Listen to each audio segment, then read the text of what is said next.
Earlier this month, I shared my story of how my website traffic took an 82% nosedive overnight. As an online business, that was really tough. But you know what? It led me to a fascinating revelation. Google search is becoming the new Yellow Pages. It's great for finding specific businesses, but not so much for in-depth information anymore. And that's okay, because there's something new that's emerging: AI search. And in this episode, I'm going to share why I'm no longer chasing Google rankings, and instead, I'm focusing on something that I call AI optimization. Trust me, this is going to be a good episode. Welcome to Think Inside the Square, a podcast full of tips and tricks to help you create a website that you're proud of. I'm your host, Becca Harping, Squarespace expert and educator, and in this episode, we are diving into something that could completely change how you think about creating content online. Remember when SEO was everything? When getting that coveted first page of Google felt like striking gold? Well, the landscape is shifting, and I've got a pretty radical take to share with you today. For a transcript of this episode, along with the links to any resources that I mentioned, visit InsideTheSquare.co/podcast. Do you remember not too long ago when you'd hop into Google, type in a question, and then spend the next 15 minutes opening tab after tab, scanning through different websites, trying to piece together the answer that you needed? Yeah, those days are quickly becoming history because people are now choosing chatbots over traditional search engines for their questions. And you know what? I totally get it. Just the other day, I was working on a JavaScript code and I had to fix this weird issue. And instead of doing my usual Google deep dive, I asked ChatGPT. And immediately, I got a direct answer, no Googling required. But here's where it gets really interesting for those of us creating content online. This shift isn't just changing how people find information, it's completely transforming what makes our content discoverable. Remember when we used to obsess over keywords and meta descriptions? While those things still matter for traditional search, they are not the whole story anymore. I want you to think about how you talk to ChatGPT or Claude or Gemini. You don't type in weird keyword-stuffed phrases like best Squarespace template 2024. No, we're starting to ask natural questions like, which Squarespace template would be the best for my photography portfolio? And these AI tools, they're smart enough to understand exactly what you mean and give you a focused answer. This is often referred to as conversational search, and it is absolutely fascinating. Instead of just throwing keywords at a search engine and hoping for the best, people are having actual conversations with AI. They're asking follow-up questions. They're clarifying their needs and the context, and they're getting increasingly specific answers. Now, I know that some of you might be thinking, aren't some of these AI tools wrong? Don't they just make stuff up sometimes? And you're absolutely right. They can make mistakes or have what tech folks like to refer to as hallucinations. Because of those hallucinations and those errors, we're seeing a very interesting hybrid approach. People are using AI for quick answers, but then they're turning to trusted sources for verification. Now, one of my trusted sources, AI expert Phil Pallen, had an excellent pro tip on how you can get accurate answers for AI. So I asked him to record a little audio clip for this episode. Phil, what can we do to make sure that AI gives us the most accurate answer? So ChatGPT is actually trained to be lazy. It's only more recently that it's actually integrated the ability to connect to the internet and give you actual updated recent information. And so even though it can connect to the internet, it won't necessarily do that. It's trained to be lazy. So I always like to explicitly say, I want you to connect to the internet. I don't want garbage from 2 or 3 or longer years ago. Of course, you can put this in your own words. But I like to interact with ChatGPT how I speak. And so my recommendation is when using ChatGPT specifically, tell it you want updated sources and citations, and always double check those sources and citations after they give it to you. That was great stuff, and I'll be sure to link to Phil's content in the show notes for this episode. But this is when I'm starting to get so excited about where we're heading. Because while Google might be becoming more like the Yellow Pages, helpful for specific business info, but not so much for in-depth information, we have this amazing opportunity to position our content in a way that makes it valuable for both human readers and AI tools. This shift in how people find information and verify it, it's actually incredible news for those of us that are passionate about creating genuine, helpful content. Now let's be real for a moment. We've all seen what happened to Google. It is becoming a wasteland of AI-generated articles churned out by people who never actually use the products they're writing about or tried the concepts. These are articles that are just crammed with keywords, but empty of real value. You know exactly what I'm talking about. You search for something specific, you click on what looks like a helpful article, and instead, you get this weird, almost human content that kind of dances around the topic without actually saying anything useful. These content farms have basically poisoned the well, making it nearly impossible for people to find legitimate, expert advice through traditional search. And it's why we're turning to AI. But here's why I'm actually excited about this shift. It is becoming harder and harder to fake expertise. AI systems are getting better at recognizing patterns in content that indicate real knowledge versus all that superficial fluff. They can identify when someone's writing from experience versus recycling information that they found elsewhere. And for those of us who actually know our stuff, who've spent years in the trenches solving real problems and helping real people, this is our time to shine. So how do we, legitimate content creators, make sure that our valuable content rises to the top of this AI-driven future? This is not about tricks or hacks. This is about creating clear, well-organized content that truly helps people by answering their questions. Let's talk about what I like to call AI-friendly architecture. When I first started rebuilding my content for AI, I realized something fascinating.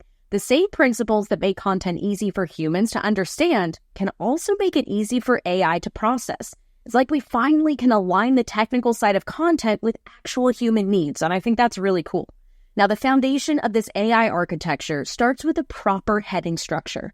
When I restructured my Squarespace tutorials using clear, logical headings, something magical happened. Not only did my readers tell me that they could find information faster, but AI started referencing my content more accurately. It's like giving both AI and humans a clear roadmap. And here's how I approach it. I want you to think about your own content while I break this down. Now, first, I use my main heading to clearly state what the content is about. Blogging in Squarespace makes this really easy because blog titles are classified as H1.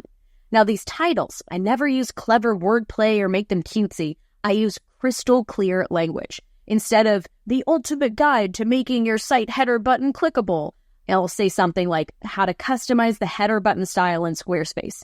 You see the difference? The second one tells both AI and humans exactly what they're going to learn.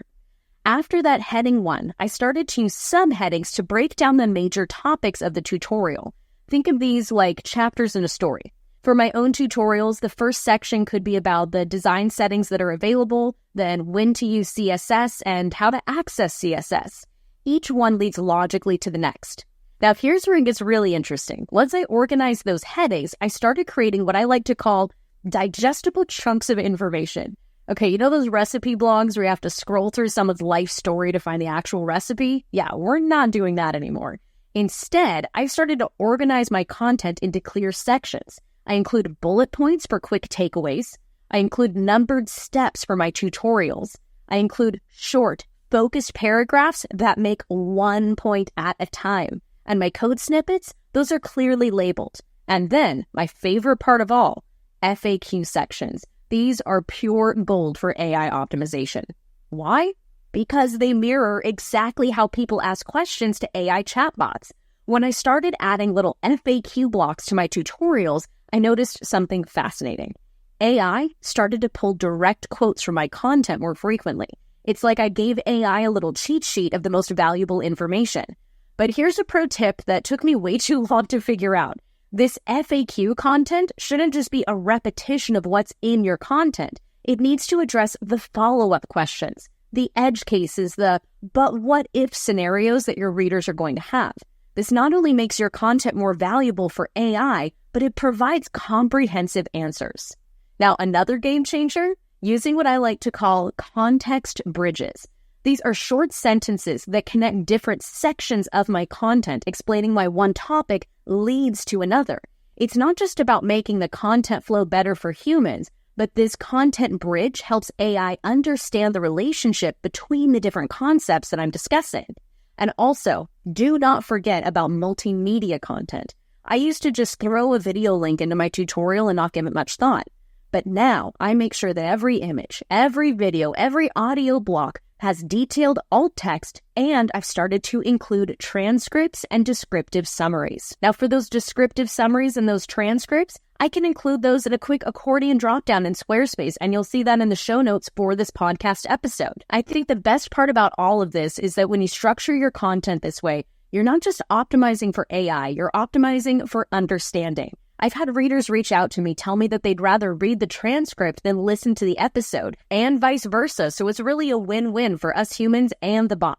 Now that we've covered the AI-friendly architecture, let's get into the nitty-gritty of actually implementing those changes. I've got some practical steps to share with you that you can start using today, and I promise they are not as technical as they're going to sound. Now, let's start with structured data. That's kind of a fancy term for a label that an AI bot will use to understand what your content is about. We're kind of adding labels to everything. Now, you might have used structured data as a schema markup for your SEO, and we're creating something very similar for that, but it's a little bit different. Instead of using specific keywords in your content, I want you to focus on clearly identifying the context. The context is the most important part of this. So for your schema markup, I want you to describe what your content is about and who you are as the expert creating it, when it was created, and again, focus on the context of your content. That matters a lot more than it used to. Now let's talk about those FAQ sections that I mentioned earlier because they definitely deserve their own spotlight in this episode. I don't want you to hop into a blog post and just add an accordion block at the end with a bunch of random questions that you might repeat on every blog post. That is not the point here. What I want you to do is answer the actual follow-up questions that you're getting from your audience. Look back at comments and DMs. That kind of content is gold. Try to think of the questions that a beginner would ask, an intermediate level of experience would ask, and someone with advanced knowledge of the topic would ask. And then weave those into the article as conversation points. I want you to answer these questions when the readers are very likely to ask them by literally weaving them into your content. Little pro tip paragraphs or even a quote block to pull some content out of the entire blog post so it really highlights that level of expertise and conveys the concept of the content. Now, the other thing that you can do is really focus on making your multimedia content accessible. Every image, video, and audio clip is a chance to provide more context for AI to understand your content. Can you include a full transcript or a detailed summary that wouldn't just be helpful for the reader, but also helpful for AI to understand what that content is about? Taking the time to make proper transcripts and descriptions can make a huge difference. And again, it's not just about accessibility, although that is super important, but this is about helping AI understand the full value of what you're sharing. Now let's talk about something that is often overlooked, but absolutely crucial, especially for AI: attribution and authority building. This is about making it crystal clear as to why you are the right person to be trusted on this topic. Just because you know your stuff doesn't mean AI is going to recognize your expertise. Now, I want you to think about creating a schema markup that introduces yourself the way you would at a conference in person. Now, you wouldn't just walk up to someone and start talking about your topic without giving a little context about who you are and why they should listen. The same thing applies here. When I share a Squarespace customization tutorial, I make sure to mention that I've been working with the platform for over a decade and that I've helped thousands of people with similar issues that I'm addressing in that article. This is not about bragging. This is about helping both AI and humans understand why they can trust your advice.